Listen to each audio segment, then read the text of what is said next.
तो variable mass system एक बार फिर से थोड़ा सा उसका रिवाइज कर लेते हैं। Variable mass system last class में हम लोग एक बार इसका बेसिक थ्योरी पढ़ चुके थे, उसको रिवाइज करते हुए इससे रिलेटेड टॉपिक जैसे रॉकेट प्रोपोजिशन वगैरह पढ़े। ठीक है, वेरिएबल मास सिस्टम। अब मैंने आपको पहले बताया था वेरिएबल मास सिस्टम में ये आइंस्टीन वाला वेरिएशन नहीं है कि वेलोसिटी चेंज करेंगे तो मास वेरी करेगा, वो पढ़ने में टाइम लगेगा, उसके लिए बहुत छोटे हो। ठीक है, वेरिएबल मास सिस्टम का मतलब मैं ये कह रहा हूं कि हमारे पास कोई सिस्टम है, इस सिस्टम पे लेट से कोई एक्सटर्नल फोर्स लग रहा है, इसका मास m है और इसमें कुछ मास आकर ऐड होता जा रहा है या फिर इसमें से कुछ मास इजेक्ट होता जा रहा है। ठीक है, सो लेट से कुछ मास ऐड होता जा रहा है, वो वाला केस का बना। तो यहां पर म्यू केजी पर सेकंड की रेट से कोई मास आकर ऐड हो जाता है। ठीक है, इसकी वेलोसिटी v है और इसकी वेलोसिटी लेट से इनिशियली u थी, तो आफ्टर जब ये इसमें ऐड हो जाएगा तो इसकी वेलोसिटी कितनी हो जाएगी, v हो जाएगी। हाँ या ना, राइट? बोलो। Obviously v as a function of time हमें बताना होगा, या v का वेरिएशन किसी और क्वांटिटी के साथ भी होगा, पर v टाइम के साथ वेरी कर रहा है, हो सकता है u भी टाइम के साथ वेरी कर रहा है, मतलब u comma v may be variable, ये क्या मे और मे नॉट बी वेरिएबल। ठीक है, तो क्या सिचुएशन बनती है समझिए बात। यहां का जो मास है वो भी तो क्या हो जाएगा, ये भी तो some other function of time आएगा। हाँ या ना, क्योंकि इसमें मास आके ऐड होता जा रहा है, राइट? इसमें आपका म्यू क्या है सर, तो म्यू है dm/dt, है ना, rate at which mass is being added to the system. Okay, now consider this mu kg या म्यू dt, यहां पर एक छोटा सा पार्टिकल समझ लो जिसका मास है म्यू dt। ये म्यू dt मास जो है ये पहले वेलोसिटी u से जा रहा था, बाद में वेलोसिटी v से जा रहा है, राइट? है ना? सो इसके ऊपर, इस म्यू केजी के ऊपर फोर्स किसने लगाया, इस सिस्टम ने लगाया, है ना, राइट? मैंने गलत यहाँ पे डब्बा गलत बना दिया, म्यू केजी तो वही था ना, म्यू डी केजी के ऊपर फोर्स किसने लगाया, इसकी वेलोसिटी में चेंज आया ना, यू से वी हो गया, इसके ऊपर फोर्स किसने लगाया सर, इसके ऊपर जो भी फोर्स लगाया है उस कैपिटल एम ने लगाया, राइट? क्योंकि उससे टकराने के बाद या उसमें चिपकने के बाद इसकी वेलोसिटी चेंज हुई है ना। सो इसके ऊपर कुछ फोर्स लग रहा होगा, ये फोर्स कितना लग रहा होगा, this force is equal to rate of change of momentum of this mu KG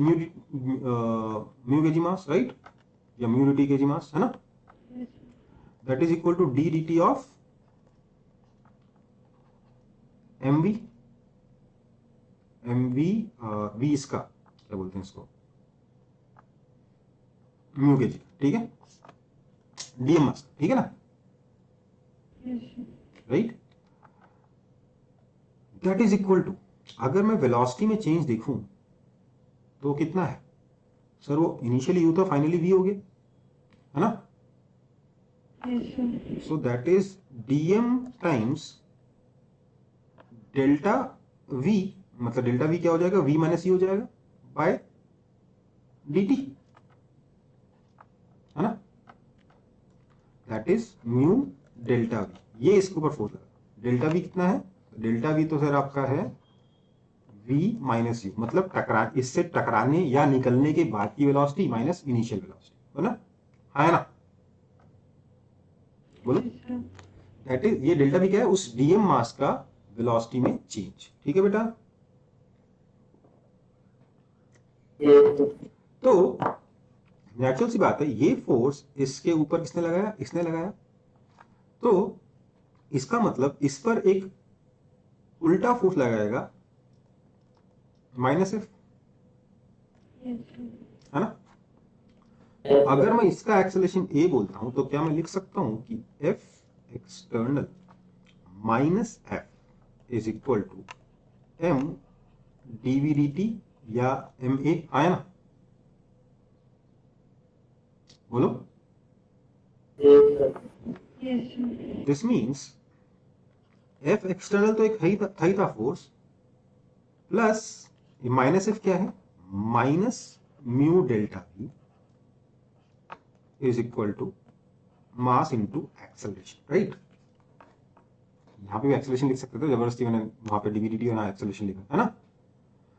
ये जो फोर्स है ना, इसको हम क्या कहेंगे, थ्रस्ट है। बेसिकली जब कोई मास ऐड हो रहा है या सब्ट्रैक्ट हो रहा है तो उस मास के मोमेंटम का रेट ऑफ चेंज निकालेंगे कैसे, mu into delta P. Mu क्या है, जिस रेट से मास ऐड हो रहा है या सब्ट्रैक्ट हो रहा है, और डेल्टा पी उस मास में चेंज, उस मास की वेलोसिटी में चेंज। ओके बेटा, तो उससे क्या होगा, उस छोटे से मास पे लगने वाला फोर्स निकल जाएगा, उसका उल्टा फोर्स आप बॉडी पे लगा दो और काम हो गया। हाँ या ना। तो बस यही है वेरिएबल मास सिस्टम का कॉन्सेप्ट। इसी का यूज करके रॉकेट प्रोपल्शन पढ़ लेंगे, पढ़े। देखो अब इस चीज को ना, म्यू क्या डीएमडीटी है, इस चीज को जबरदस्ती शॉर्ट में डिराइव कर देते हैं, आपकी बुक्स वगैरह में गलत डेरिवेशन है वो बोलते हैं क्या, वो बोलते हैं देखो भैया मोमेंटम होता है mass into velocity, therefore force is equal to m dvdt plus v dmdt, right. इस dmdt को म्यू कर देते हैं, v को v रिलेटिव कर देते हैं। ये थोड़ा गड़बड़ है, ये तरीका यूज मत करना। इस तरीके को यूज करने जाओगे हमेशा आंसर गलत आएगा, ठीक है बेटा। समझ में आई बात। लेकिन हाँ, डेरिवेशन आपकी बुक में ऐसे दे रखा होता है और उसको जैसे मर्जी वैसे कभी इधर पॉजिटिव कभी उधर पॉजिटिव करके लगा देते हैं। भगवान जाने क्या करते हैं, मुझे आज तक समझ नहीं आया, आपको क्या समझ होगा। इसको मेरे को देखो, इसको सॉल्व करने का मेरे को या तो ये वाला मेथड पता है या एक बहुत ही लेंदी मेथड होता है वो पता है, ठीक है। मैं अपने टाइम पे वो बहुत ही लेंदी मेथड से करता था, सबको पढ़ाने लग गया तो मैंने बोला यार मैंने जो पहले साल पढ़ाया देख लिया स्टूडेंट्स का हाल, तो अगले साल से मैंने सिस्टम को, प्रोसेस को सिंप्लीफाई कर दिया, ऐसे करके करना, ठीक है बेटा। तो लंबा वाला मेथड मैं नहीं सिखा रहा, लंबा वाला मेथड फिर भी अगर आप किसी को जानने की इच्छा तो मैं एक आइडिया दे देता हूँ। उसमें क्या करते हैं, टाइम टी पर इसका मास लिखते हैं, उसमें डीएम मास लाके ऐड करते हैं। एक डायग्राम आता है टी पर, एक डायग्राम आता है टी प्लस डी टी पर, ठीक है। टी पे वेलोसिटी वी बनाई, T plus D T velocity V plus D T, ठीक है।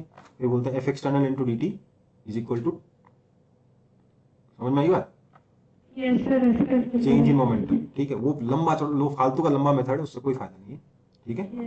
ये ज्यादा अच्छे समझ में भी आ रहा है कि हाँ सर थ्रस्ट फोर्स भी निकाल लिया, सब कुछ निकाल लिया, है ना बेटा। इनफैक्ट ये वाला जो प्रोसेस है ना, इससे कई क्वेश्चन ऐसे सॉल्व होते हैं जो उस प्रोसेस से सॉल्व करना में हालत खराब हो जाएगी, ठीक है। तो बढ़ता हूँ आगे। हमारा अगला टॉपिक है रॉकेट प्रोपल्शन। देखिए रॉकेट के केस में क्या होता है, रॉकेट कैसे वर्क करता है, आप लोगों को मैंने वो क्वेश्चन दिखाया था जिसमें एक के बाद एक बुलेट फायर कर रहा था एक आदमी और उसकी वेलोसिटी पीछे की तरफ होती जा रही थी, है ना।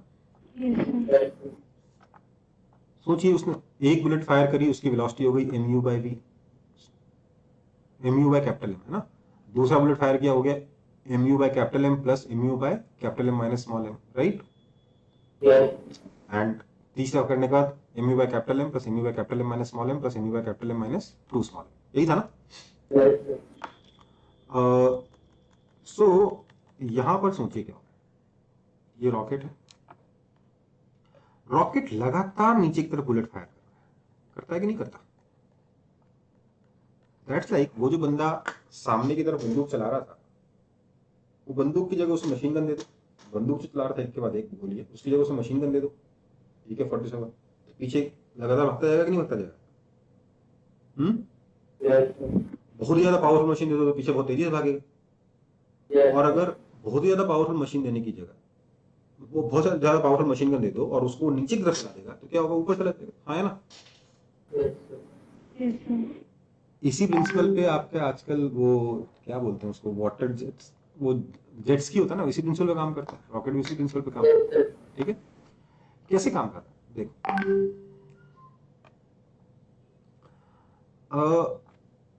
रॉकेट का मान लेते हैं इनिशियल मास है m0, ठीक है, ये इनिशियल है।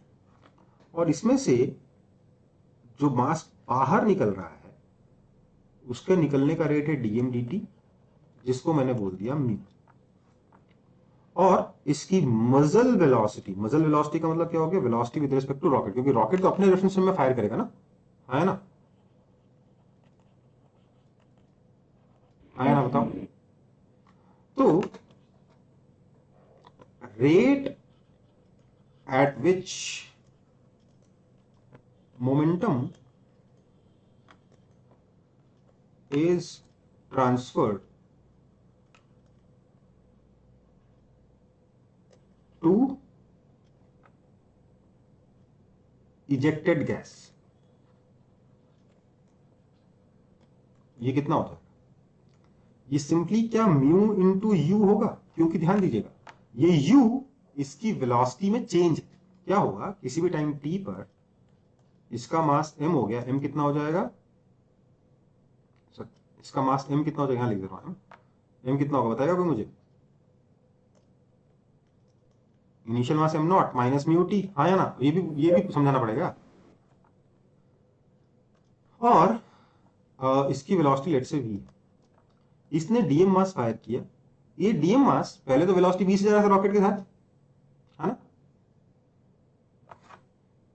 ये डीएम मास रॉकेट के साथ वेलोसिटी 20 से जा रहा था, और उसके बाद रॉकेट ने इसे वेलोसिटी यू से इजेक्ट कर दिया, तो मतलब इसकी वेलोसिटी कितनी हो जाएगी, ऊपर v तो थी ही, उसमें से u सबट्रैक्ट हो जाएगा, है ना, बलून वाला क्वेश्चन है कि नहीं ये,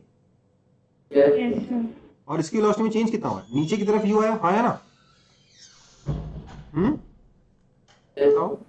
तो चेंज इन वेलोसिटी तो u है, जो म्यू डेल्टा भी बोला था, डेल्टा भी तो u है ना, म्यू यू किस डायरेक्शन में, डाउनवर्ड डायरेक्शन में, राइट, आया ना, डाउनवर्ड क्यों? चेंज इन वेलोसिटी तो नीचे की तरफ है ना, ये नीचे फेंका ना भाई रॉकेट को, रिकॉर्ड हो रहा है। हाँ रिकॉर्ड हो रहा है, फेंका किधर है, नीचे फेंका ना बेटा, वेलोसिटी यू से, इसकी वेलोसिटी में चेंज भैया, इसकी पहले वेलोसिटी v थी, फाइनल v माइनस यू हो गई, तो v minus you minus v कितना हुआ, माइनस यू हुआ कि नहीं हुआ,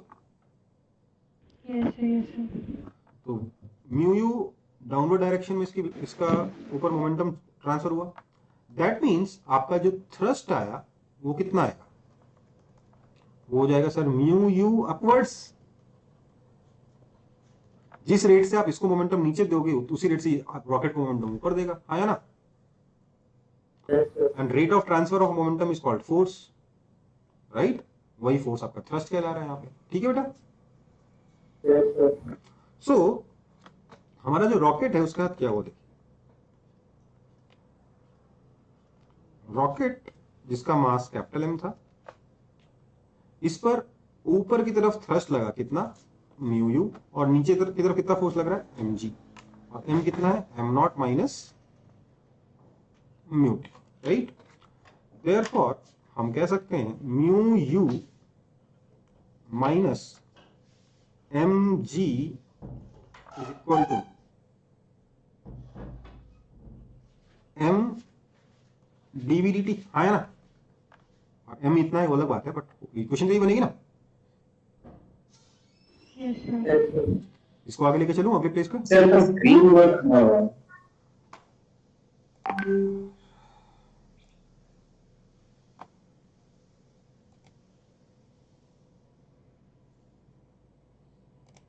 सर हम लोग क्या ठीक ठीक तो है बेटा, मेरी स्पीड तो एकदम ठीक है, चेक कर लिया,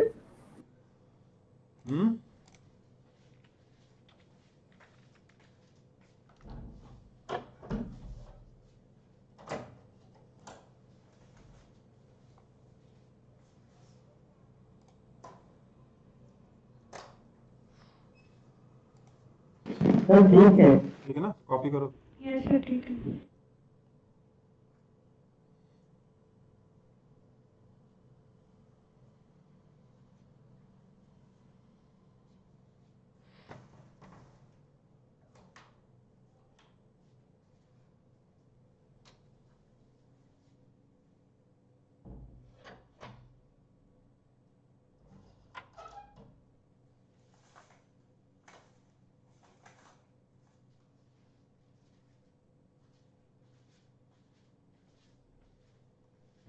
Okay.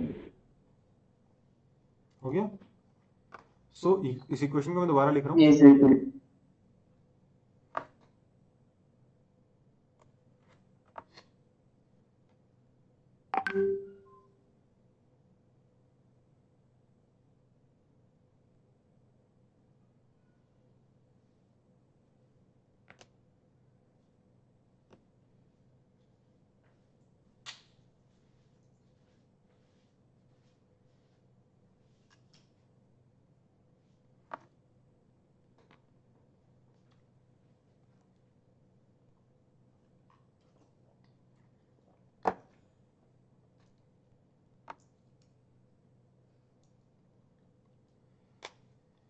समझ में आया इक्वेशन? तो हमारे रॉकेट पे ऊपर की तरफ थ्रस्ट लगा कितना, म्यू यू, नीचे एम जी फोर्स तो लग ही रहा था, मास इसका टाइम के साथ वेरी करेगा, m is equal to M naught minus mu T. हमने इक्वेशन लिखी mu U minus M G is equal to M D V D T, अगर इसकी वेलोसिटी v है तो. राइट? नेक्स्ट पे जो बढ़ रहा हूँ. Yes, sir.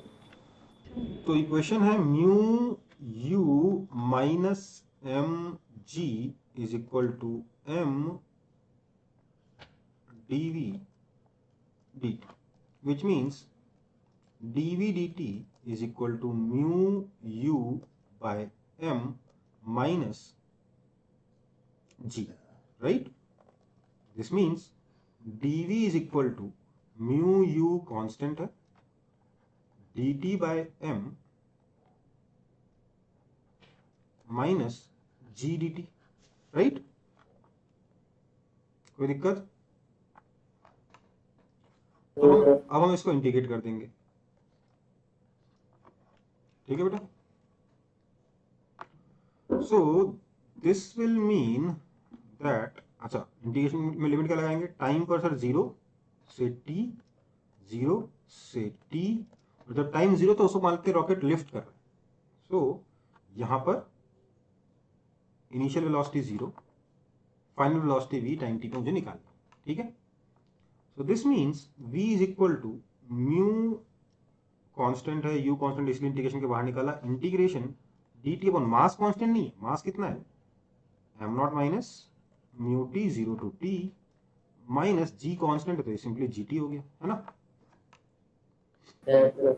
This means v is equal to mu u, अगर आप इसको इंटीग्रेट करोगे you will find this is equal to क्या जाएगा, minus 1 by mu ln m not minus mu T upon m not minus G T. इस minus को अंदर लेके जाता हूं, एक म्यू कैंसिल हो जाएगा. This means v is equal to u ln m not upon m minus G T. यहाँ m कितना है, m तो सर है m not minus mu T, right? समझ में आई बात?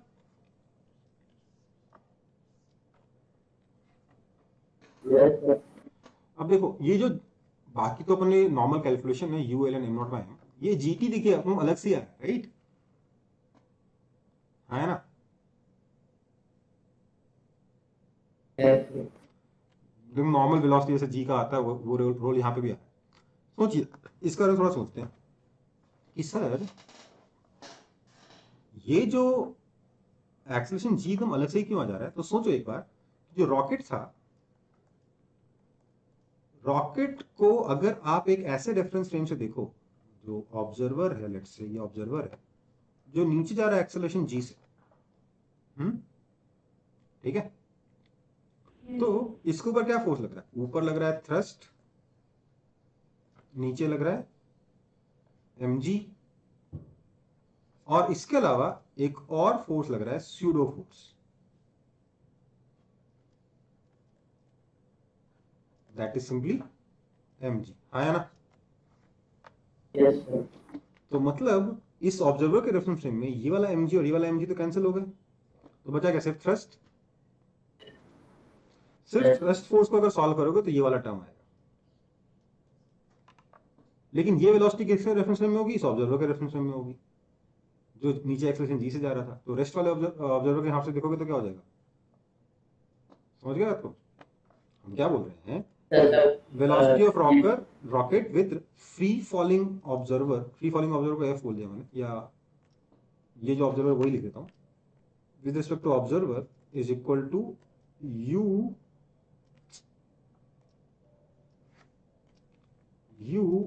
ln m naught by m, है ना, which means velocity of rocket minus gt is equal to, ये जो भी ब्रैकेट है, this means velocity of rocket is equal to that bracket minus gt. आया कि नहीं आया?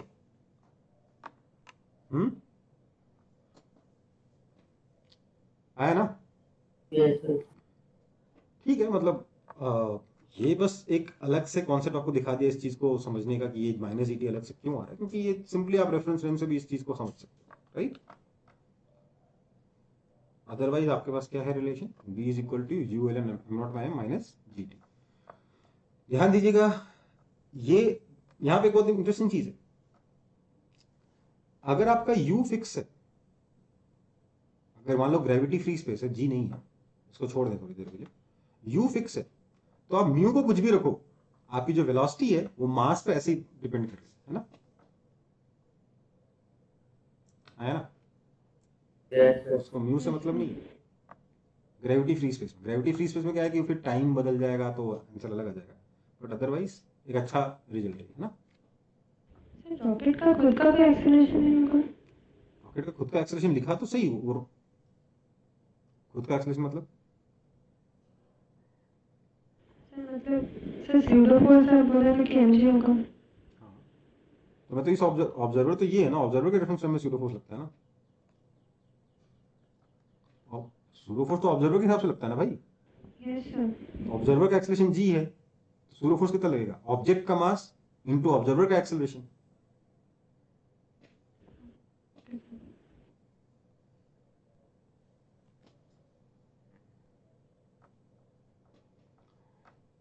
तो ये हमारा रॉकेट का थ्योरी है, ठीक है बेटा? Yes sir. अब देखो, ऐसा नहीं कि रॉकेट की ही थ्योरी है, ठीक है, ये मतलब किसी भी बहुत सारे केसेस में आप अप्लाई कर सकते हो। ट्राई करके दिखाऊं आपको, मतलब क्वेश्चन करके दिखाऊं? चलो एक क्वेश्चन लिखो फिर। सर ये वाला फॉर्मूला कैसे आता है? ये वाला फॉर्मूला याद रखना जरूरी है? मैंने, अच्छा सॉरी, गलती से डब्बा बना दिया, फॉर्मूला याद नहीं करना है, ठीक है, लेकिन हाँ अगर स्कूल के एग्जाम में जरूरत पड़े तो यूज कर सकते हो, शायद तक डायरेक्ट यूज कर सकते हो, डिपेंड करता है आपके स्कूल के ऊपर, आपके स्कूल के टीचर के ऊपर। आगे बढ़ता हूँ। सर स्कूल में तो मैंने एमसीक्यू पूछा तो उसमें तो यूज करी। हाँ उसमें तो कर ही सकते हो, ठीक है, चलो, तो फिर एग्जाम में तो कर ही सकते हो, एग्जाम में फाइनल एमसीक्यू होने वाला है। चलो आगे बढ़ते हैं, अगला क्या है,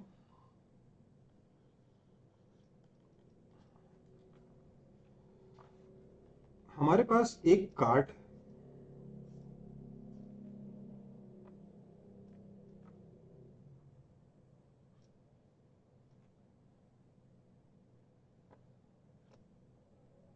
ठीक है, इस कार्ट के ऊपर मैं कांस्टेंट फोर्स अप्लाई कर रहा हूं एफ।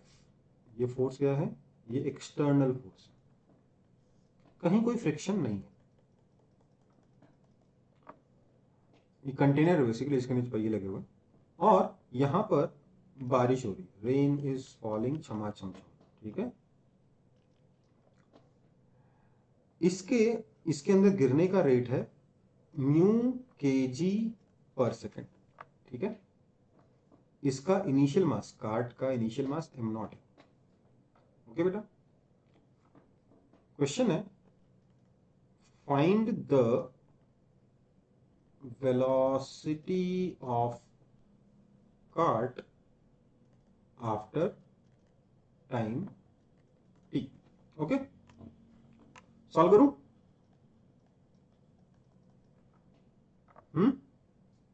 सर ये तो एकदम वैसे ही प्रोसेस। बिल्कुल ऐसा ही क्वेश्चन, लेकिन समझिए बात, थोड़ा बहुत डिफरेंस है इसमें। मुझे बताइए, मान लेते हैं एट टाइम t इस कार्ट की जो वेलोसिटी है वो v हो गई है, इसमें फोर्स अभी भी F लग रहा है और इसके अंदर कुछ पानी भर गया होगा, तो इसका मास कितना हो जाएगा m is equal to M not plus mu, है ना, कोई दिक्कत। और क्योंकि बारिश हो रही है, बारिश की हर एक ड्रॉप पे कुछ फोर्स लग रहा होगा ना, जैसे ही वो कार्ट के अंदर जा रहा हो, तो मुझे बताइए कि रेट ऑफ मोमेंटम ट्रांसफर, मैंने इधर प्लस ले रखा है, इधर माइनस ले रखा है, क्योंकि वाई डायरेक्शन में भी कुछ हो रहा होगा, बट उसको जो भी कुछ हो रहा होगा उसको नॉर्मल फोर्स बैलेंस कर देगा, राइट, आया ना। तो rate of momentum transfer to water drops कितना होगा, मुझे कोई बताएगा। Mu times change in velocity of the water drops, right. Yes, sir. Water drop की वेलोसिटी, और मैं सिर्फ हॉरिजॉन्टल डायरेक्शन बात कर रहा हूं, वर्टिकल डायरेक्शन की बात नहीं कर रहा।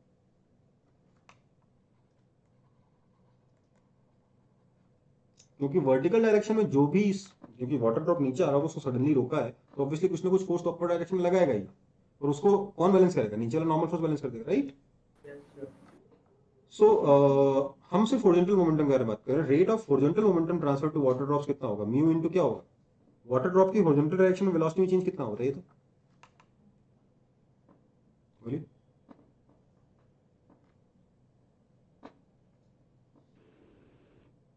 बोलिए।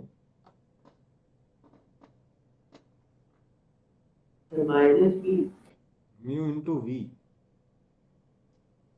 क्योंकि वाटर ड्रॉप्स के पास इनिशियली कोई वेलोसिटी नहीं थी हॉरिजॉन्टल डायरेक्शन, थोड़ी देर बाद सडनली वी हो गई, राइट, Yes, sir. है ना। Yes, sir. So this means thrust कितना लगेगा, माइनस म्यू वी, है ना। सो इसके ऊपर एक्सटर्नल फोर्स आगे की तरफ एफ है और पीछे की तरफ क्या है, एक थ्रस्ट है। थ्रस्ट कितना है पीछे की तरफ, कितना, म्यू वी। तो अगर मैं इसका एक्सेलरेशन आगे की तरफ ए लिखूं तो मैं इक्वेशन क्या लिख सकता हूं, देखिए F minus mu V is equal to M not plus mu T mass है इनटू एक्सेलरेशन, यस और नो। Yes, sir. लिख सकता हूं ना, इसको कॉपी कर लीजिए।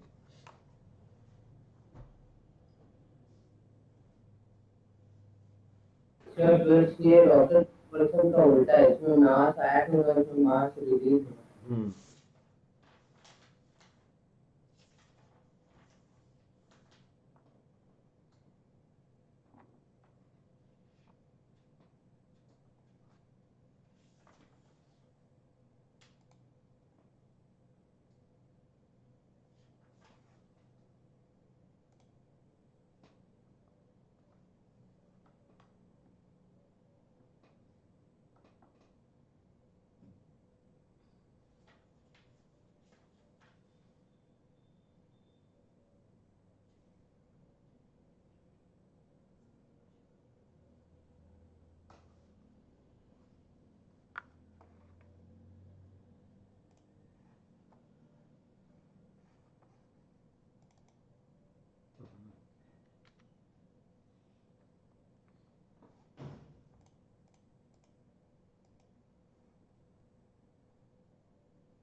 Sir, हो गया।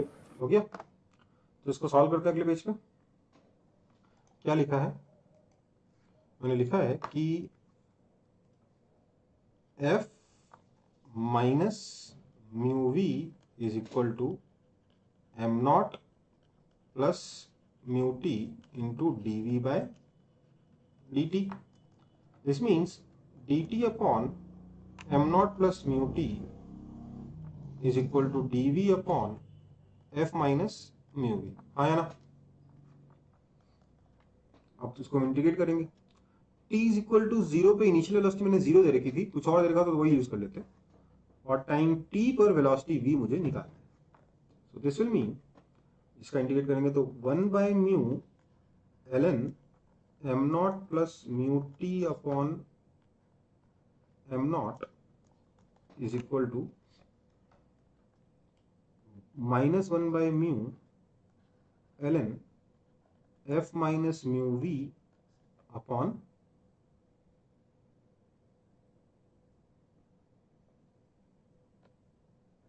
f, right.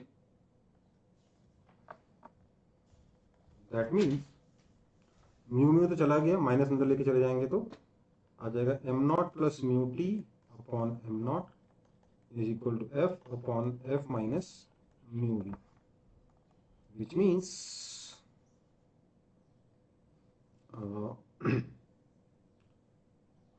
f minus mu V, मुझे लग रहा है मैंने कोई गलती करी कैलकुलेशन में, चेक कर लेना एक बार। f m not upon m not plus mu T, which means minus mu v is equal to f m naught upon m naught plus mu t minus f, which means minus mu v is equal to minus वहाँ पे एक minus हो गया। f mu t।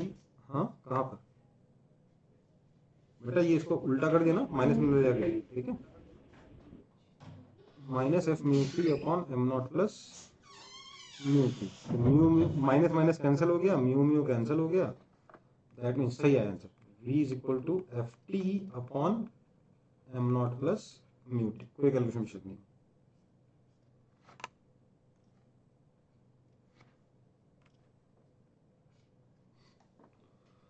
आप बोलोगे sir आपको क्या answer से याद है? नहीं बेटा, मेरे को आंसर से याद नहीं, मेरे को इस क्वेश्चन को सॉल्व करने का दूसरा तरीका याद है जो एक लाइन में हो जाता है। क्या है वो? क्या इसी क्वेश्चन में काम कर जाता है, वेरिएबल मास के हर एक क्वेश्चन में काम नहीं करता, इसलिए इसको वेरिएबल मास से सॉल्व करना अच्छा है। ये स्पेशल केस है देखा जाए तो। वो जो कार्ट है उसमें पानी इकट्ठा होता जा रहा है, इनिशियल मोमेंटम हॉरिजॉन्टल डायरेक्शन का ना तो रेन किसी भी रेन ड्रॉप के पास है, ना ही इस कार्ट के पास है, राइट। थोड़ी देर बाद जो भी हॉरिजॉन्टल डायरेक्शन मोमेंटम है वो उन्हीं रेन ड्रॉप्स के पास है जो कार्ट के साथ मूव कर रहे हैं, और कार्ट के पास, राइट। इसका मास कितना है? m not plus mu T.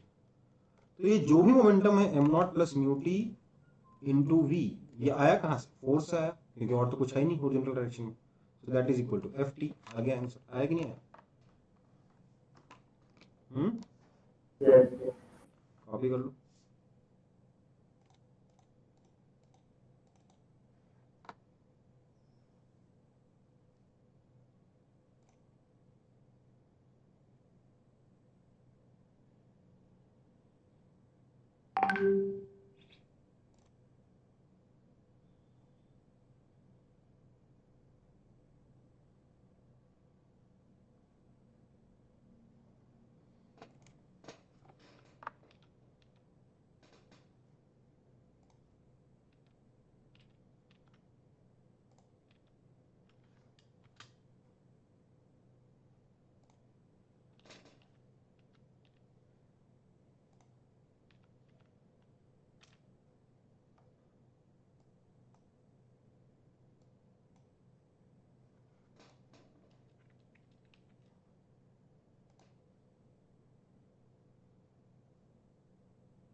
हो गया सर।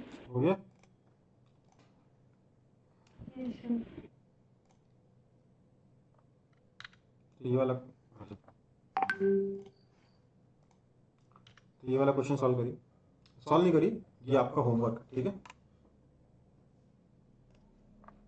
Okay sir.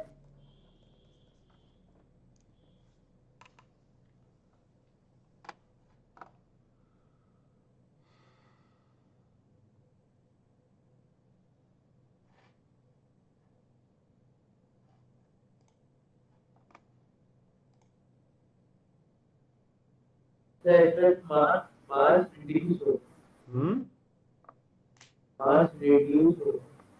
हम्म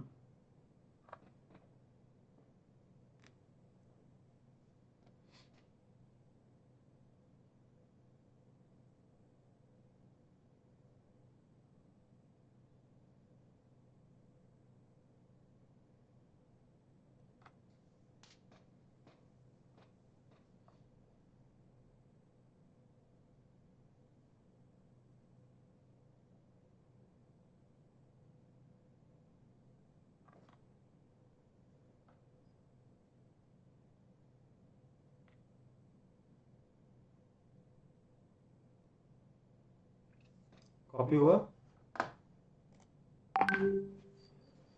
तो सर अभी बहुत बाकी है। बहुत बाकी है, ठीक है फिर।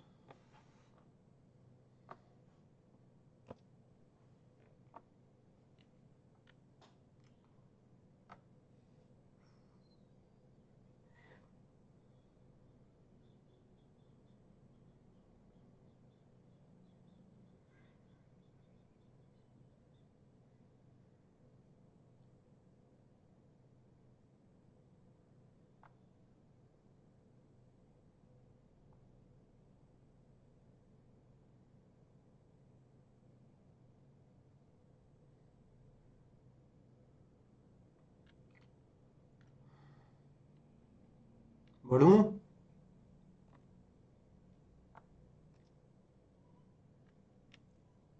यस हो गया।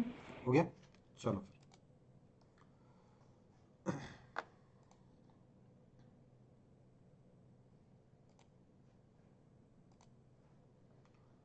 तो हमारा अगला टॉपिक क्या है?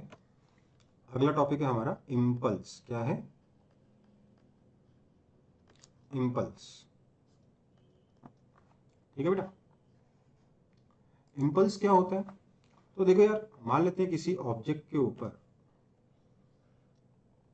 कोई फोर्स एक्ट कर रहा है,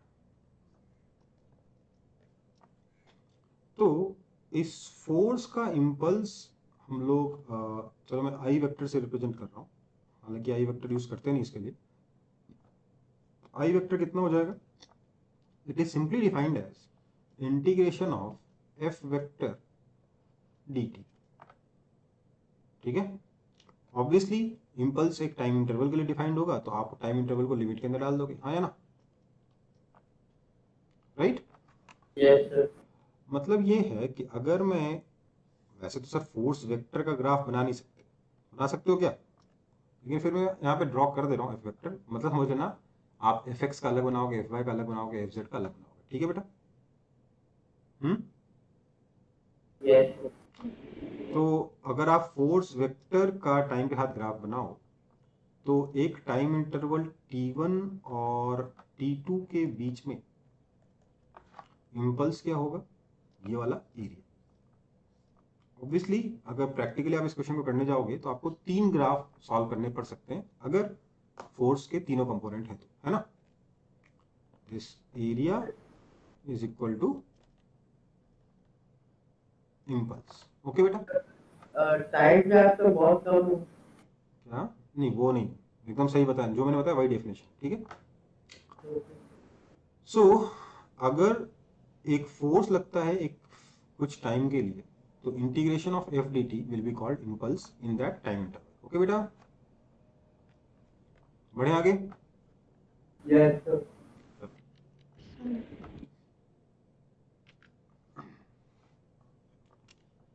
अब अच्छा, अब नेचुरल सी बात है कि integration F D T impulse vector is also equal to या नेट इम्पल्स वेक्टर, मान लीजिए एक ऑब्जेक्ट के ऊपर बहुत सारे फोर्स लग रहे हैं, तो सारे इम्पल्सेस को अगर आप ऐड कर दोगे तो that will be equal to change in momentum vector. हाँ या ना, यही तो है चेंज इन मोमेंटम, राइट? समझ में आई बात? चलो, सो एक सिंपल सा एग्जांपल है। सर बीच में पूछना है सिग्मा आई का मतलब है net impulse. Net impulse on an object is equal to change in its momentum.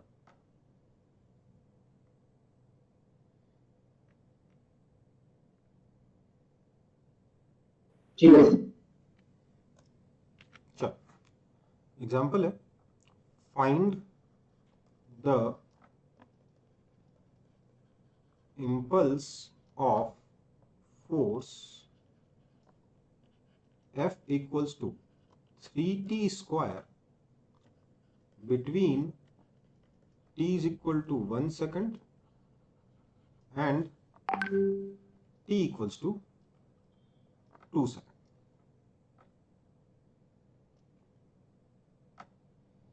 क्या करोगे सर? Simple sir. अब सर अगर आपको ऐसे दिया गया F is equal to 3t square, मतलब फोर्स यूनिडायमेंशनल होगा, जिस भी डायरेक्शन में उस डायरेक्शन में फोर्स का मैग्नीट्यूड, ठीक है बेटा?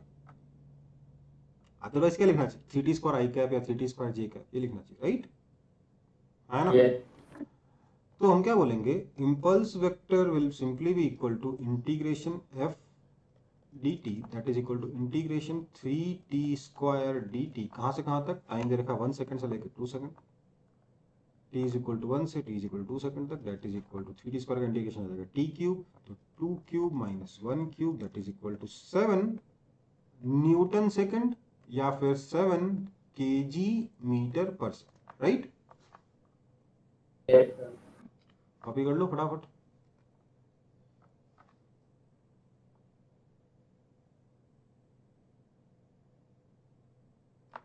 केजी मीटर पर सेकंड स्क्वायर वो तो बेटा फोर्स होता है, इम्पल्स क्या? चेंज इन मोमेंटम है ना, तो मास इनटू वेलोसिटी है ना। जब फोर्स इनटू टाइम भी करोगे तो केजी मीटर पर second square into second, 1 second cut गया। आगे बढ़े।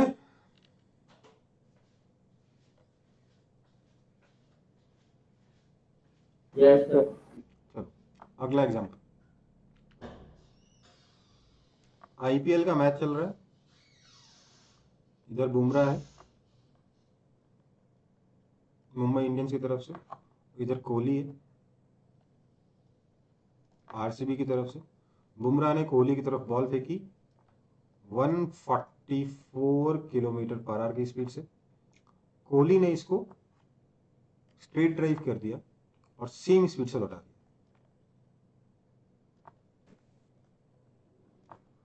ठीक है, इस बॉल का मास 150 ग्राम है। आपको बताना है कि find the impulse by bat on the ball. ठीक है, बस इतना ही, सॉल्व करें। Net impulse sir net impulse देखो और तो कोई इम्पल्स लग नहीं रहा ना, तो नेट इम्पल्स ही निकाल। ठीक है, तो क्या बोलेंगे sir, impulse I is equal to change in momentum, that is equal to m into 144 kilometre पर सेकंड, मतलब 20 मीटर, सॉरी 40 मीटर पर सेकंड ना, किलोमीटर पर आर है, सॉरी पर सेकंड नहीं, इतना तेज भी नहीं फेंकते, तो 40 मीटर पर सेकंड से फेंका है ना? So m into 40 minus m into minus 40, right? That is equal to 0.15 into 80, that is equal to 12 newton second, right? Yes sir. समझ में आई बात? अगला example, in the previous problem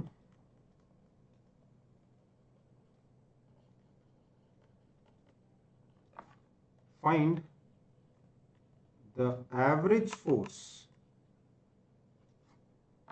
applied by the ball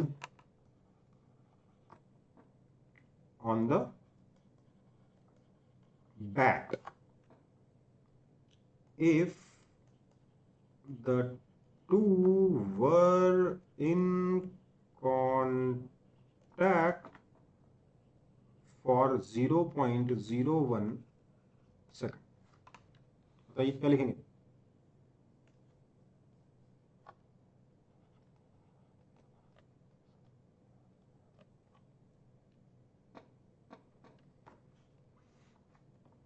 बताइए।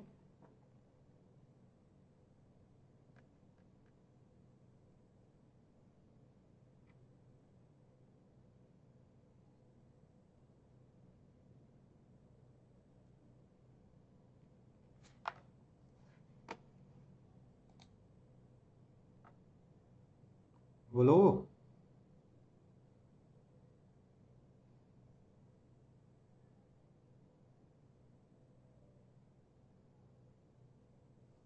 ये तो आसान question है बेटा।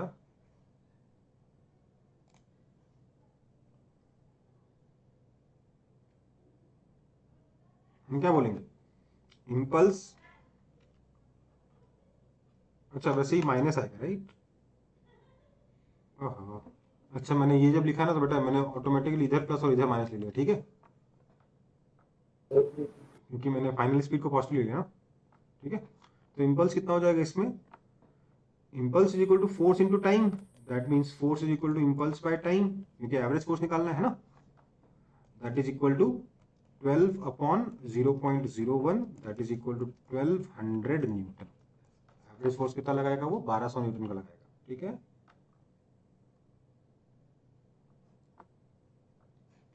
कोई दिक्कत? सर यही सोचे थे सर। तो किए क्यों नहीं? आगे बढ़े फिर। Yes sir.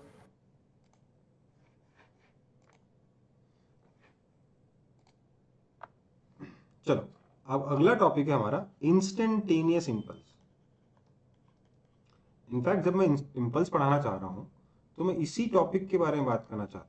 जनरली यही मीनिंग ही निकलता है। कई लोग इम्पल्स का मतलब इंस्टेंटेनियस इम्पल्स ही समझते हैं। इनफैक्ट आगे से हम भी ऐसी बात करेंगे, पर कभी भी अगर इम्पल्स बोला जाएगा तो हमें पता होगा कि टेक्निकली इम्पल्स का मतलब क्या होता है। किसी भी फोर्स का इम्पल्स निकाला जा सकता है, इंटीग्रेशन एफ डी टी, उसकी डेफिनेशन, ठीक है बेटा। Yes sir. तो इंस्टेंटेनियस इम्पल्स क्या होता है, इसकी डेफिनेशन है, if a very large force acts for a very small time,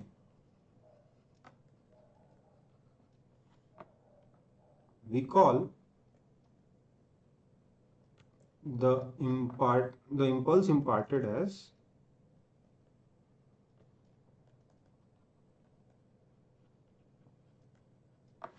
instantaneous impulse. समझ में आई बात? Instantaneous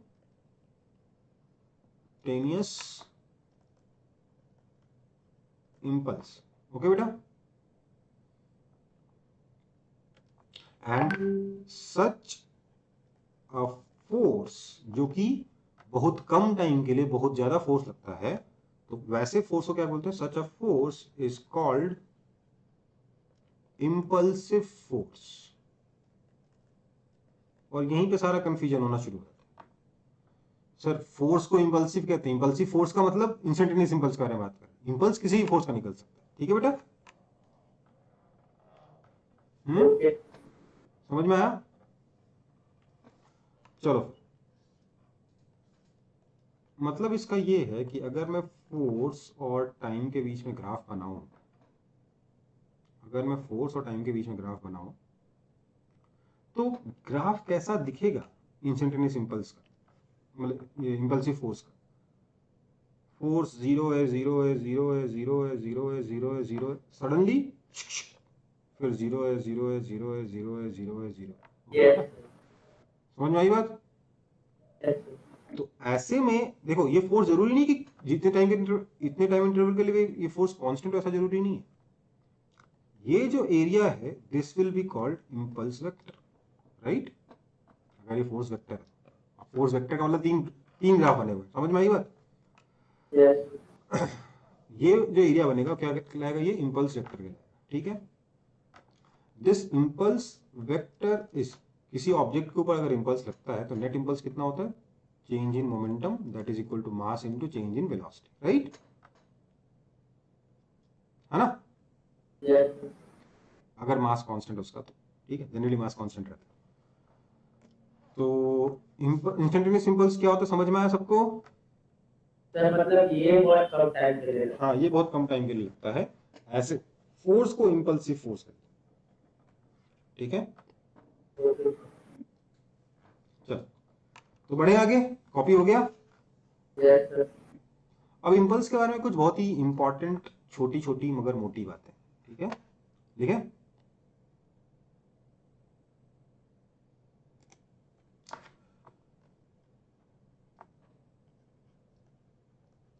Impulsive forces act during the events like, कौन कौन से इवेंट्स में? तो कैंची का बहुत कोलिजन हो तब लगता है, एक्सप्लोजन हो तब लगता है, ठीक है? और एनी अदर इम्पैक्ट, और भी तरीके के इम्पैक्ट हो सकते हैं, जनरली तभी ये लगते हैं, और भी केसेस में लग सकते हैं बट जनरली ये उसके स्पेशल केसेस, ठीक है? मतलब वो जो भी आएगा इनमें हम इनमें से किसी न किसी में क्लासिफाई कर ही देंगे, ठीक है? एटलीस्ट मैकेनिक्स, ठीक है? अगला पॉइंट लिखें। Yes, sir. Impulsive forces act for very small time and therefore the effect of finite forces can be neglected। ये हम ऑलरेडी यूज कर चुके हैं एक क्वेश्चन में, याद है? भूल गए? याद है ये वाला कॉन्सेप्ट एक क्वेश्चन में यूज कर चुके हैं हम ऑलरेडी। Yes, sir. अगला, there is nothing called gravitational or spring impulsive force।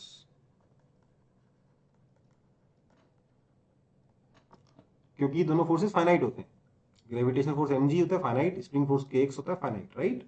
जब तक x इनफाइनाइट नहीं होगा तब तक स्प्रिंग का फोर्स इनफाइनाइट नहीं हो सकता और x कभी इनफाइनाइट होगा नहीं, राइट? है ना? Yes, sir. तो इंपल्सिव फोर्सेस कौन कौन से हो सकते हैं? मतलब बेसिकली जिनका सिंपल फॉर्मूला होता है ना, वो जिनका फाइनाइट फॉर्मूला होता है एकदम, वो कभी इंपल्सिव नहीं हो सकता, राइट? तो कौन कौन से फोर्स इंपल्सिव हो सकते हैं? तो इंपल्सिव फोर्सेस आर जनरली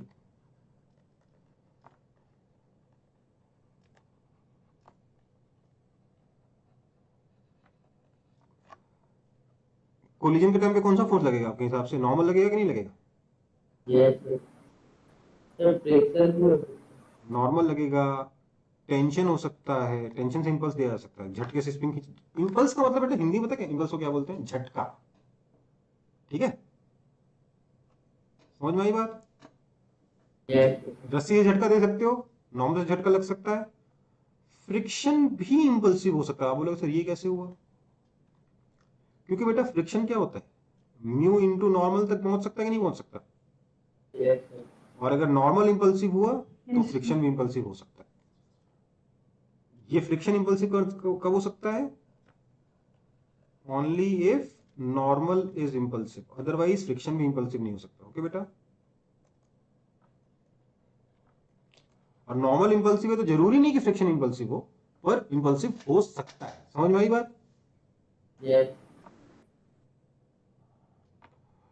दूसरा, ओनली, तो लास्ट पॉइंट है ये, only an impulsive force can balance other impulsive forces। ठीक है,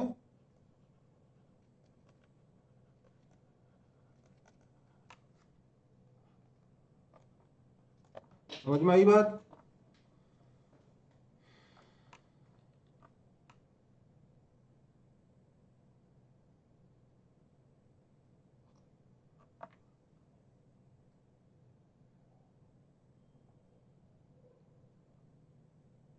सर हाँ, सर जब हम लोग एक स्टैंड पे कोई फोर्स लगाते हैं, तो अगर उस स्टैंड पे फ्रिक्शन लगा सर, तो फिर हम दोनों में इम्पल्सिव फोर्स बनेगा। क्या बोल रहे हो वापस? सर मतलब आप बोले ना ये लास्ट पॉइंट थे, only an impulsive force can balance other impulsive forces. Sir तो मान लीजिए एक पॉइंट ऑफ टाइम के लिए फ्रिक्शन लगा सर, तो वो जो फोर्स अप्लाइड हुआ है उस फ्रिक्शन के लिए स्मॉल टाइम में, तो वो भी इम्पल्सिव होगा। फ्रिक्शन के लिए कौन सा फोर्स लगेगा? सर मतलब जैसे आप बहुत जल्दी जरूरी ब्रेक थोड़ा होता है। ना, जरूरी थोड़ा ना कि फोर्स बैलेंस हो ही जाए। हम्म मैं कह रहा हूं अगर इंपल्सिव फोर्स बैलेंस हो रहा है तो बैलेंस करने वाला भी इंपल्सिव फोर्स ही होना चाहिए। क्यों? क्योंकि इंपल्सिव फोर्स बहुत बड़ा है, finite force finite force impulsive force को कैसे बैलेंस करेगा? मैं ये कह रहा हूं। ओके। ठीक है, आप कह रहे हो कि सर फ्रिक्शन लगेगा तो कोई ना कोई इंपल्सिव फोर्स से बैलेंस करे, जरूरी थोड़ा ना फ्रिक्शन के इंपल्स को कोई बैलेंस करे। हम्म ठीक है, चलो बढ़े आगे। Yes sir.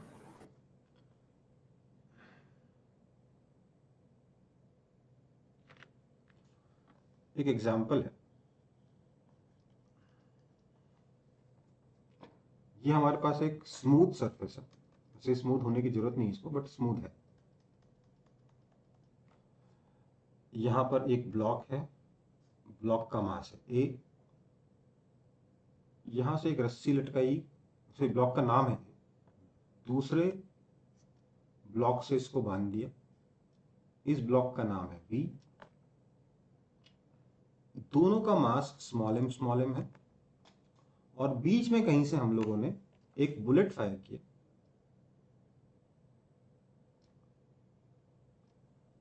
जो भी, इस बुलेट का मास भी है एम, जो आगे जा रहा है वेलोसिटी यू से। ठीक है, समझ में आई बात? Yes sir. yes, sir.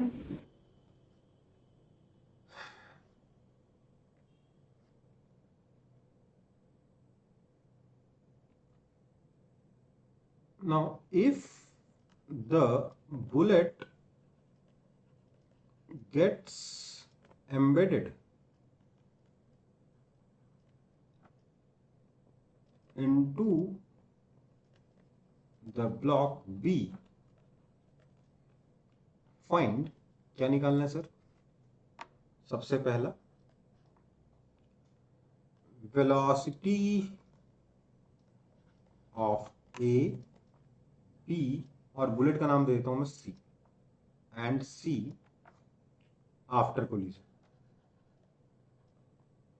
Collision बोल रहा हूं, जो उसके अंदर जो एम्बेड हो रहा है ना, उस प्रोसेस को कोलिजन बोल रहा हूं। ठीक है, दूसरा, impulse on A due to tension in string। तीसरा impulse on C due to normal force, जो भी फोर्स लग रहा है उसको नॉर्मल ही कह दे रहे हैं हम, नॉर्मल फोर्स ऑफ कोलिजन। तीसरा नहीं, सी है ना। और आखिरी पॉइंट निकालना है, ये ऑप्शन नहीं है, निकाल, ये कैलकुलेट करना है। Impulse on B due to normal force of collision. ठीक है, सॉल्व करें।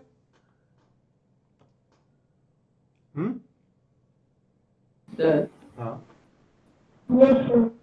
दोनों मास तो स्टेशनरी है, तो दोनों मूव कैसे करें? दोनों मास तो, सर स्टेशनरी है। हाँ, लेकिन ये बुलेट जाके उसके अंदर घुस गया ना, बी के अंदर। ओके। ठीक है, चलो सॉल्यूशन में देखो, फर्स्ट पार्ट सॉल्व करने के लिए आप क्या कर सकते हो, method 1 momentum collision, momentum conservation. ठीक है, बट वो मेरे को सिखाना नहीं है यहाँ पे, आपको ऑलरेडी आता है मोमेंटम कंजर्वेशन।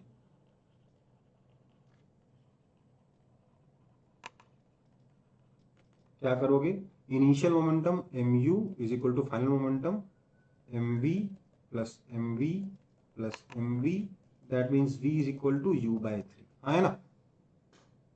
यस। बट मुझे ये नहीं कराना था, मुझे आपको कुछ और सिखाना है। ठीक है, तो मैं नेक्स्ट पेज पे मेथड 2 शुरू कर दूं। इसमें क्या सिर्फ फर्स्ट पार्ट हुआ, बाकी पार्ट इससे करने में अल्टीमेटली वो सारी मेहनत करनी पड़ी जाएगी जो सेकंड मेथड में हम लोग करने वाले हैं। ठीक है बेटा, तो बढ़ूं आगे। Yes sir. मेथड 2, मेथड 2 मुझे सिखाना है आपको, क्योंकि हो सकता है किसी क्वेश्चन में आप मोमेंटम कंजर्वेशन ना लगा हो, ऐसे क्वेश्चन आएंगे, बनते हैं ऐसे, बोलोगे तो मैं होमवर्क में दे दूंगा। ये ए है, ये बी है, ये सी है, राइट, है ना। फोर्सेस कैसे लगे थे सोचिए जरा, जब ये सी बी से टकराया तो इसके ऊपर एक फोर्स लगा पीछे की तरफ, इसको मैं I1 कह दूं, इंपल्स लगा पीछे की तरफ, I1 कह दूं मैं उसे। Yes sir. तो बदले में ये बी पे इंपल्स I1 आगे लगाएगा। आप बोलोगे सर ऐसे कैसे, इंपल्स का भी न्यूटन थर्ड लॉ होता है क्या, होगा ही ना भाई, फोर्स इक्वल तो FDT भी तो इक्वल होगा, यस। है ना। फिर क्या होगा, रस्सी बंधी हुई थी, रस्सी को सडनली बी खींचेगा तो रस्सी बोलेगा कहां जा रहा है, रस्सी में सडन इंपल्स टेंशन आएगा, तो रस्सी पीछे की तरफ एक इंपल्स लगाएगी, इसको मैंने कह दिया I2। अब क्योंकि रस्सी बी पे पीछे इंपल्स लगाएगी तो ए पे आगे इंपल्स लगाएगी, राइट, यस। है ना। ओके, आप क्या होगा, इनिशियली इनकी वेलोसिटी है 0 u, और अच्छा नीचे लिखता हूं, ऊपर क्यों लिख रहा हूं, ऊपर लिखने में कंफ्यूजन होगा। सर ये आर्टिकल समझा देंगे सर। क्या सर वो I2। बेटा, रस्सी जितना टेंशन इस पे पीछे लगाएगी उतना टेंशन इस पे आगे लगेगी, जितना फोर्स इस पे पीछे लग रहा है उतना फोर्स इस पे आगे लग रहा है, तो जितना इंपल्स इस पे पीछे लगेगा उतना इंपल्स इस पे आगे लगेगा, आया ना रस्सी का। Okay sir. नाउ बिफोर क्या था, बिफोर कोलिजन क्या था, वेलोसिटी इसकी 0 थी, बुलेट की u थी, और इसकी भी 0 थी, राइट। और आफ्टर कोलिजन क्योंकि तीनों साथ में मूव करेंगे ना, बुलेट बी के साथ मूव कर रहा है और बी ए को साथ में लेके जाएगा, राइट। Yes sir. अब देखो, मैं जब पढ़ रहा था ना, मेरे को अपने टाइम पे बहुत कंफ्यूजन होता था इन क्वेश्चंस में, क्या कि सर अगर मैं प्रैक्टिकली बी को खींचता हूं तो होता ये है कि बी से तेज ए आता है, होता है कि नहीं होता। Yes sir. ऐसा क्यों होता है पता है, क्योंकि रस्सी आपकी इनइलास्टिक नहीं होती, तो रस्सी पहले स्ट्रेच होती है, फिर रस्सी ए को खींचती तो ए की वेलोसिटी बी से ज्यादा हो जाती है। समझ में आई बात, समझ में आया। यस। रस्सी कुछ हद तक स्प्रिंग के जैसा काम करती है, इसकी वजह से वेलोसिटी अलग अलग आ जाती है, पर हमारी रस्सी तो कैसी है, इनइलास्टिक है, तो हमारी तो रस्सी में कभी एक ना एक्सटेंशन आया ना कुछ हुआ, तो इसकी वेलोसिटी बी के बराबर रहने वाली है। तो क्या होगा, इसकी वेलोसिटी भी v है, इसकी वेलोसिटी भी v है, और इसकी वेलोसिटी भी v है ना, यही है ना कहानी। Yes sir. तो मैं एक इक्वेशन लिख रहा हूं, ध्यान दीजिएगा, I2 is equal to change in its momentum M V minus 0, है ना। yes sir, इसकी इक्वेशन लिख रहा हूं मैंने, आगे की तरफ प्लस ले रखा है, पीछे की तरफ माइनस ले रखा है। इसकी इक्वेशन लिख रहा हूं, माइनस I1 क्योंकि इंपल्स नेगेटिव है is equal to M V minus M U, है ना। yes और बी की इक्वेशन क्या होगी, I1 minus I2 is equal to M V, yes और नो।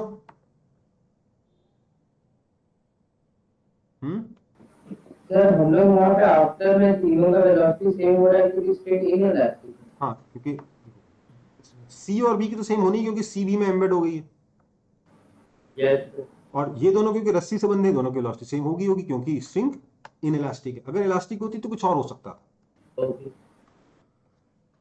तो ये समझ में आ गया सबको। यस सर, तो अब क्या होगा सर, अब करना क्या, तीनों को ऐड कर देंगे। देखो I2 minus I1 plus I1 minus I2 cancel हो गया, 0 is equal to 3mv minus mu, that means v is equal to u by 3। आया आया कि नहीं आया। यस सर, ये मेरा पहला पार्ट का आंसर हो गया, पार्ट ए का, ठीक है। इसके बाद क्या पूछा है, I1 और I2 निकालने के लिए बोला ना, मतलब नॉर्मल का इंपल्स कितना होगा सी और बी पे, मतलब I1 कितना होगा और स्ट्रिंग का इंपल्स कितना होगा ए और बी पर, है ना। So I2 is simply equal to mv that is equal to mu by 3।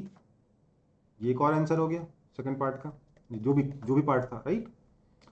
और थर्ड और फोर्थ दोनों का आंसर I1 है, मतलब एक का प्लस होगा एक का माइनस होगा, वो सब कर लेंगे। I1 कैसे निकलेगा, यहां से निकाल देते हैं इक्वेशन 2 से, minus I1 is equal to M U by 3 minus M U, that means I1 is equal to 2mu by 3। ये थर्ड और फोर्थ पार्ट दोनों का आंसर है, राइट। समझ में आया।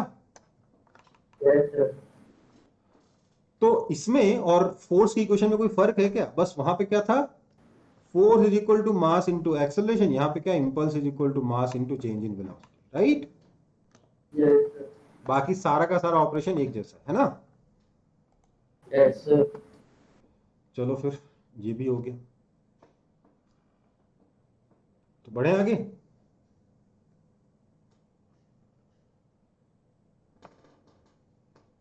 सर एक में माइनस एक में प्लस है। हाँ बेटा, मतलब अगर आपको साइन के साथ साइन कन्वेंशन के हिसाब से बताओगे तो एक बुलेट पे माइनस I1 आए, माइनस इतना आएगा, और ब्लॉक बी पे प्लस इतना आएगा, है ना। यस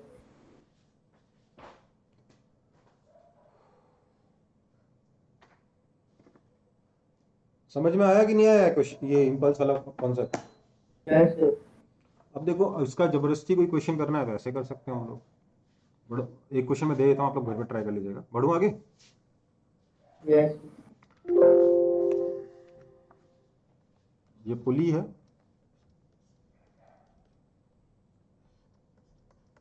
इधर मास m है, इधर भी मास चलो m ही ले लेते हैं, और यहाँ पे मास कैपिटल M मास का एक मतलब कोई भी टुकड़ा है, कोई भी ऑब्जेक्ट है जो चिपचिपा है, मतलब आप मान लो कि आटे की लोई है, ठीक है। ओके, ये नीचे जाता है, ये इससे h हाइट ऊपर है, इसको ड्रॉप कर देते हैं, ड्रॉप करने के बाद इसे चिपक जाता है, capital M sticks to A, ये B find their velocities just after impact। अब बोलो, मैंने इसमें पिछले वाले क्वेश्चन में मैंने ये जस्ट आफ्टर इम्पैक्ट यूज नहीं किया, यहाँ जस्ट आफ्टर इम्पैक्ट यूज कर रहा हूँ। क्यों, क्योंकि बेटा एक बार चिपकने के बाद यहाँ पे तो mass small m plus capital M हो गया ना, तो there will be some acceleration, right. Yes sir, ठीक है, तो ये आपका होमवर्क कर लोगे। यस सर, बढ़े आगे।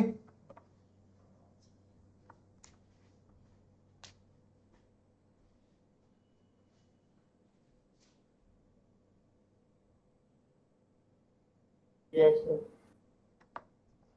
सबको समझ में आया ना ये पोर्शन। यस सर,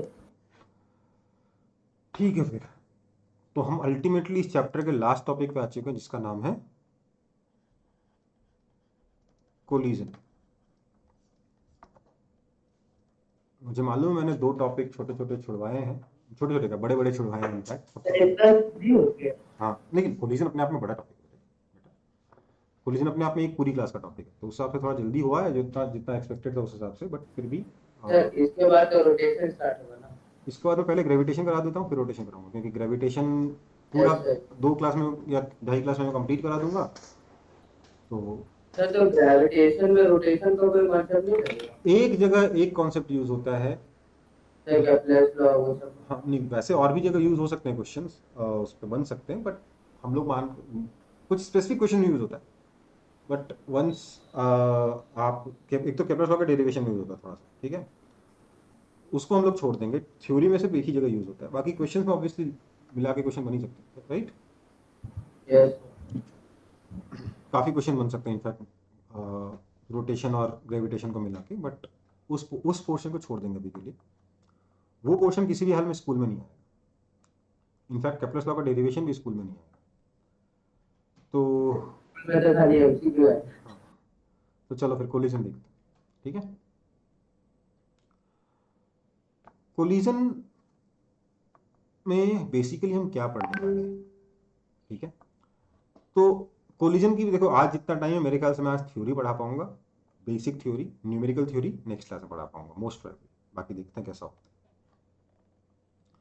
तो देखो, सबसे पहले कोलिजन के 2 टाइप्स होते हैं, टाइप्स ऑफ कोलिजन। कोलिजन हल्का फुल्का आइडिया तो आपको है ही है, जनरल सेंस, है ना। यस सर लाइन में था। हाँ, 2 चीज़ों का टकराना, ठीक है, उसी को कोलिजन कहते हैं। इसमें कुछ खास बड़ी चीज़ नहीं है, लेकिन हमारे पास जो कोलिजन है उसमें उसको हम लोग मेजरली 2 टाइप्स में क्लासिफाई किया है, फिर उसके अलावा उसके सब क्लासिफिकेशंस भी हैं। एक क्लासिफिकेशन है हेड ऑन कोलिजन और दूसरा है oblique collision. Head on collision को हम लोग 1D कोलिजन भी कहते हैं, और ऑब्लिक को हम लोग 2D कोलिजन भी कहते हैं। ऑब्वियसली इसी के कॉन्सेप्ट को हम एक्स्ट्रापोलेट करके 3D कोलिजन भी करा सकते हैं। हालांकि कई लोग मुझसे पूछेंगे 3D कोलिजन होगा कैसे आफ्टर 2D कोलिजन, बट उसके केसेस हम लोग बना सकते हैं। सो हेड ऑन कोलिजन है 1D और ऑब्लिक कोलिजन है 2D। तो हमें पहले पढ़ना है head on collision. Oblique collision के बारे में अभी हम बात भी नहीं करेंगे, ठीक है। जब हेड ऑन कोलिजन की जब थोड़ी बहुत थ्योरी पढ़ लेंगे, तब हम ऑब्लिक कोलिजन के बारे में बात करेंगे, ठीक है बेटा। ओके हेड ऑन कोलिजन क्या होता है, तो देखो, एकदम आमने सामने से टकराना या आगे पीछे से टकराना हेड ऑन कोलिजन कहलाता है, ठीक है। मतलब क्या है, ध्यान दीजिएगा। ये ऑब्जेक्ट ए है जिसका मास मैं मान लेता हूं m1। ये लेट से वेलोसिटी u1 से जा रहा है। अच्छा, मैं वहां क्यों बना रहा हूं, सीधे नहीं बना रहा हूं। लेट से ये a है जिसकी वेलोसिटी है u1, और इसी लाइन में आगे b है जिसकी वेलोसिटी है u2, ठीक है। एग्जैक्टली हेड ऑन कोलिजन क्या होता है ये तब क्लियर होगा जब ऑब्लिक कोलिजन पढ़ेंगे, ठीक है। अभी के लिए बस मान लो एकदम आमने सामने वाले कोलिजन को हेड ऑन कोलिजन कहते हैं, ठीक है। नहीं तो एक ही चीज 2 बार पढ़ानी पड़ेगी फालतू। ये आपका बिफोर कोलिजन है।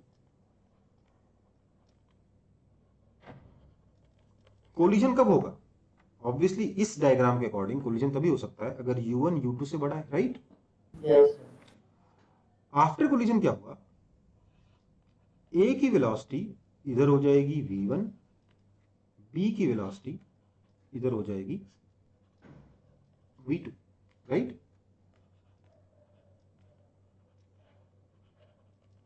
सर अब ऑब्वियसली तो हो सकता है कि v1 0 हो जाए।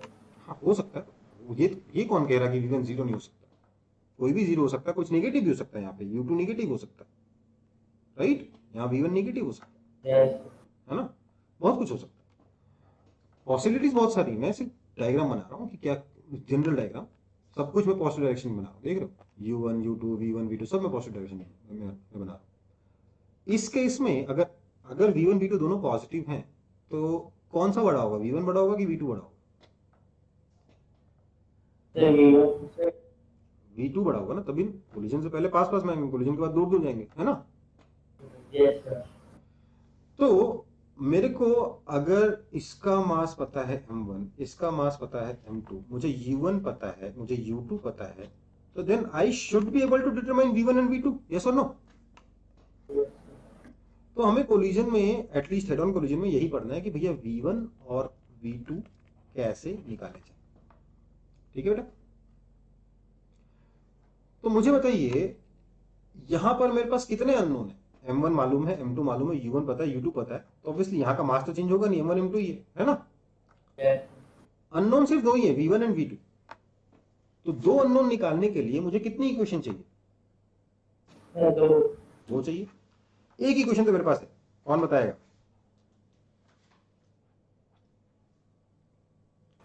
M1 U1 plus M2 U2 equals equation one क्या है, मोमेंटम कंजर्वेशन, राइट। मोमेंटम की इक्वेशन क्या बनाऊंगा मैं कि sir final momentum has to be equal to initial momentum, क्योंकि कोई फोर्स नहीं लगा क्या, फोर्स तो लगा है सर, ए और ए ने बी पे फोर्स लगाया, बी ने ए पे फोर्स लगाया, इससे बी की वेलोसिटी बढ़ी और ए की वेलोसिटी घटी, हुआ कि नहीं हुआ? तो सर फोर्स तो लगा है, फिर मैं मोमेंटम कंजर्वेशन कैसे लगा रहा हूं?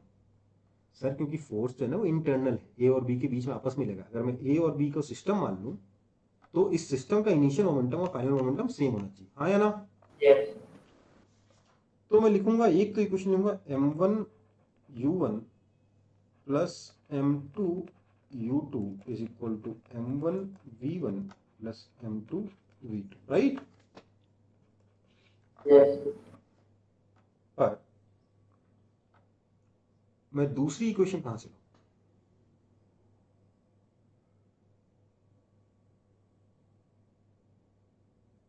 ये इक्वेशन है, ये एग्जांपल नहीं, ठीक है, ये इक्वेशन वन लिख रहा था।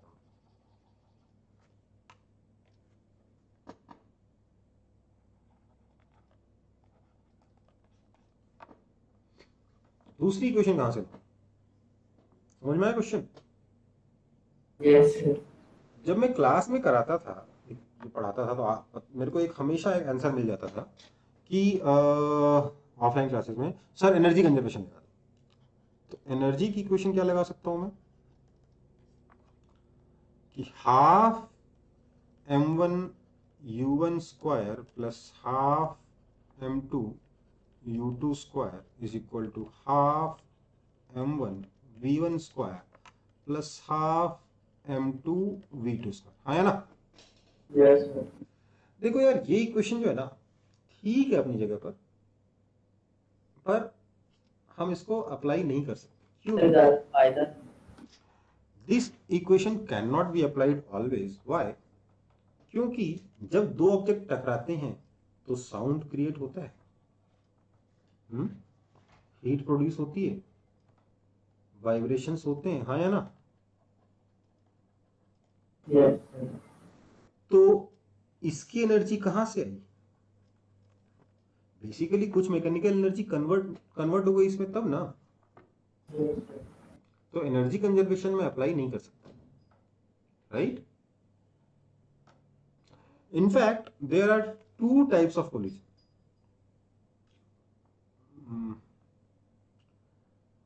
एक होता है elastic collision,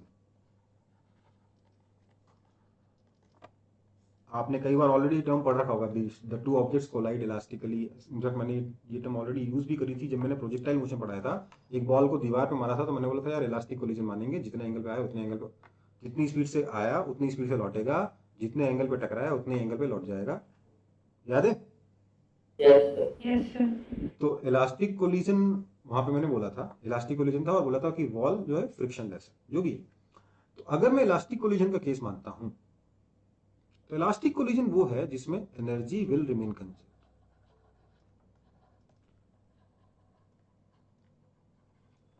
This is an ideal case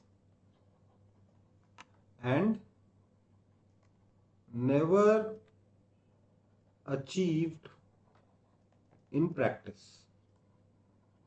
क्योंकि जब भी दो चीजें टकराएंगी कुछ ना कुछ साउंड तो क्रिएट होगा ही ना बेटा, हाँ है ना? Yes. Yes, sir. चलो तो दूसरी क्वेश्चन कहां से लाए, फंस गए, है ही नहीं हमारे पास। The impulse. हाँ, इम्पल्स का यूज करके तो मोमेंटम की इक्वेशन बन जाएगी ना फिर से, Okay. है ना? हमारे पास कोई इक्वेशन है ही नहीं, तो हम परेशान हो गए। हम परेशान होके गए, न्यूटन अंकल सब कुछ बता दिया, ये भी बता दो। तो ना तुम लोग एकदम नालायक हो। चलो लो एक और law low, Newton's law of collision.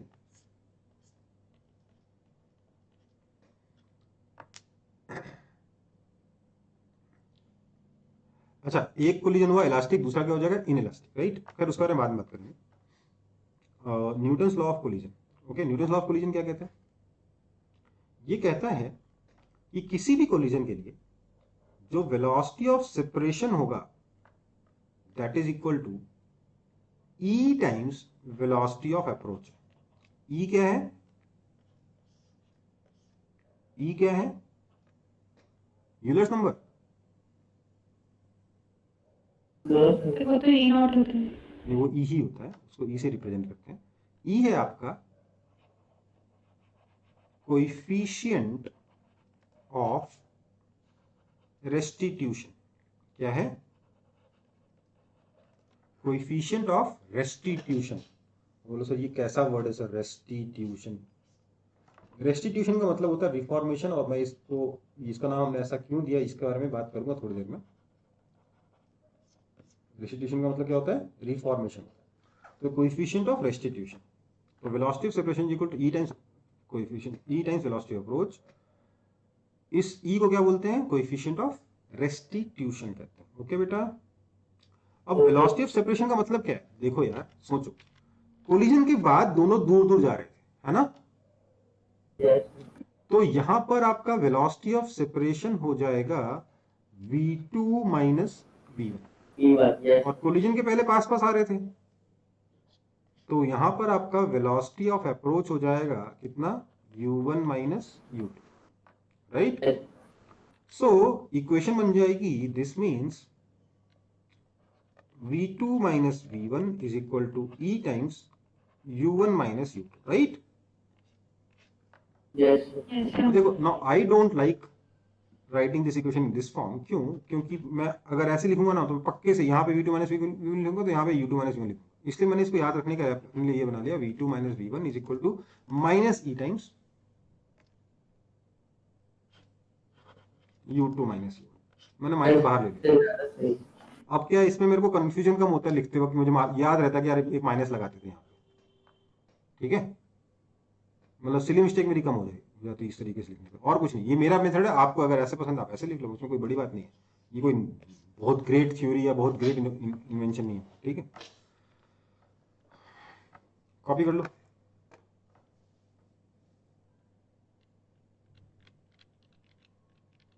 Yes. Sir. हो गया? So Newton's law of collision क्या है? v2 minus v1 is equal to minus e times u2 minus u1। कोई दिक्कत? No, sir. आगे बढ़े। Yes, sir. Yes, sir. सो अब हमारे पास दो इक्वेशन बन गई, क्या कौन सी sir? m1 v1 plus m2 v2 is equal to m1 u1 plus m2 u2, ये इक्वेशन 1। दूसरी equation v2 minus v1 is equal to minus e times u2 minus u1, ये इक्वेशन 2, राइट? इन दोनों को सॉल्व करोगे तो you will get v1 and you will also get v2, right या wrong? Yes, sir. Obviously इसमें u1 u2 दोनों में से कोई एक पॉजिटिव कोई नेगेटिव है, दोनों नेगेटिव भी हो सकते हैं। उस हिसाब से v1 v2 ऑटोमेटिकली कैलकुलेट होके आ जाएंगे, है ना बेटा? Yes, sir. अब देखो मैं आपको इसका फॉर्मूला बता सकता हूँ v1 v2 का। इनफैक्ट मैं आपको दिखाई देता हूँ formula. v1 is equal to m1u1 plus m2u2 plus em2 into u2 minus u1 upon m1 plus m2। याद करना है? करना है तो बोलो। No sir. नहीं ना, तो इसलिए इसको मिटा दे। कोई दिक्कत? सर लिख दूंगी। क्यों लिखना है? मैं उसको दूसरा तरीका बताऊंगा इक्वेशन सॉल्व करने के अलावा। एक और फास्टर मेथड भी है जो अगली क्लास में बताऊंगा, उसके लिए आप निश्चिंत रहिए। But this is what is happening. Okay बेटा? ओके। नाउ न्यूटन ने कहा कि अगर, न्यूटन ने क्या कहा, हम लोग भी प्रूव कर सकते हैं इस चीज को, कि अगर E1 है तो इसका मतलब नो एनर्जी इज लॉस्ट। हाँ, E जो है it is less than equal to 1 and greater than equal to 0। ठीक है? E अगर 1 है तो कोई एनर्जी का लॉस नहीं होगा, और हम क्या कहेंगे? Collision is elastic. ठीक है?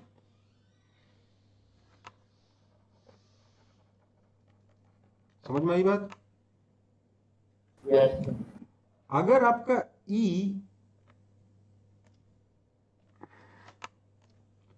0 से बड़ा है और 1 से छोटा है, मतलब 1 भी नहीं है 0 भी नहीं है, तो सम एनर्जी इज लॉस्ट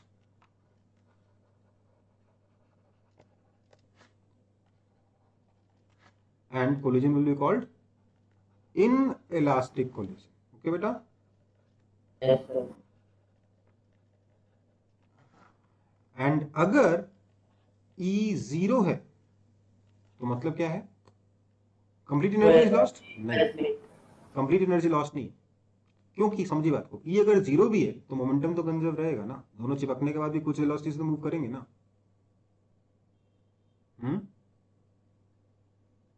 समझ में आई बात? यस E अगर 0 का मतलब, E 0 का मतलब वेलोसिटी ऑफ सेपरेशन 0, मतलब दोनों चिपक गए। Yes Yes, sir. दोनों चिपक गए, दोनों चिपक गए तब भी कुछ ना कुछ तो वेलोसिटी रहेगी मोमेंटम कंजर्व करने के लिए। हाँ या ना? सर। दोनों की वेलोसिटी इक्वल हो जाएगी पर कुछ ना कुछ तो रहेगी।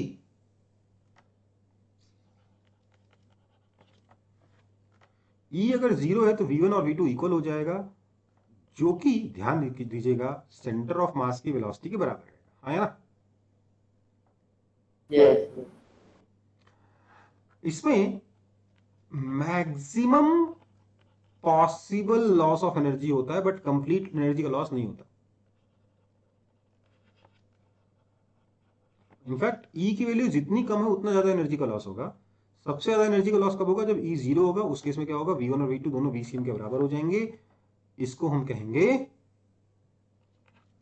Completely inelastic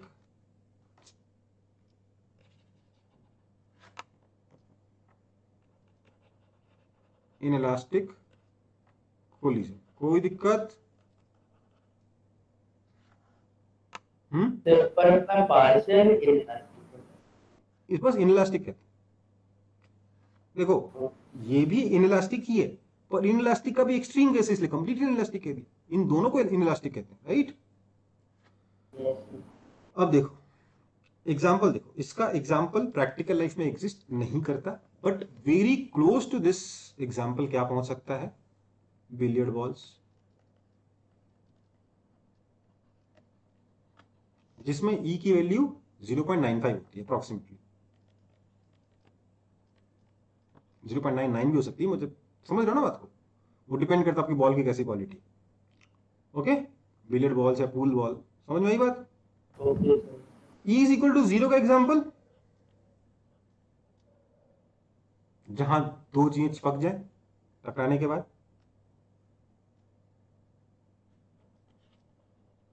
sir.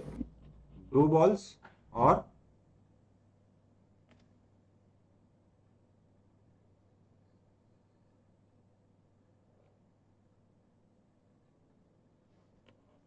Cow dung cake बनते देखा कभी आपने? Yes sir. क्या करते? दीवार पे फेंकते, चिपक जाता दीवार से, right? Yes sir. Yes, sir. तो वो जो कोलिजन है वो कैसा है? inelastic. Completely inelastic collision. ठीक है बेटा, समझ में आया सबको कि नहीं समझ में आया? Yes, sir. तो ये आपके कोलिजन की थ्योरी। ठीक है, अभी थ्योरी का एक पार्ट बाकी है जो सबसे ज्यादा कॉन्सेप्चुअल पार्ट है।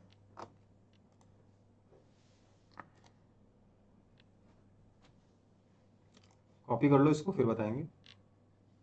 चलो हो गया। हो गया, चलो। टॉपिक का नाम है what happens during collision. Collision के पहले के बारे में बात कर ली, कोलिजन के दौरान क्या हो रहा है। ठीक है,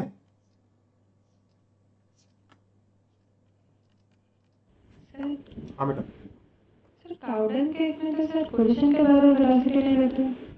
हाँ, तो उस केस में कंप्लीट एनर्जी का लॉस हो गया। ठीक है, वो स्पेशल केस है, स्पेशल केस का भी स्पेशल केस है। हम लोग बहुत सारे स्पेशल केसेस पढ़ने वाले हैं बेटा इसके। ठीक है, ओके सर। तो नेक्स्ट क्लास में चैप्टर इजीली कंप्लीट हो जाएगा क्योंकि सिर्फ कोलिजन ही बाकी है, कोलिजन की थ्योरी ही बाकी है और कुछ बचा हुआ नहीं है। अंत में टाइम बचेगा भी, ये टॉपिक में नेक्स्ट क्लास में लूंगा। ठीक है, ओके सर। तो समझ में आ गया सबको? कॉन्सेप्ट सबको समझ में आया आज के चैप्टर का? Yes sir. ओके।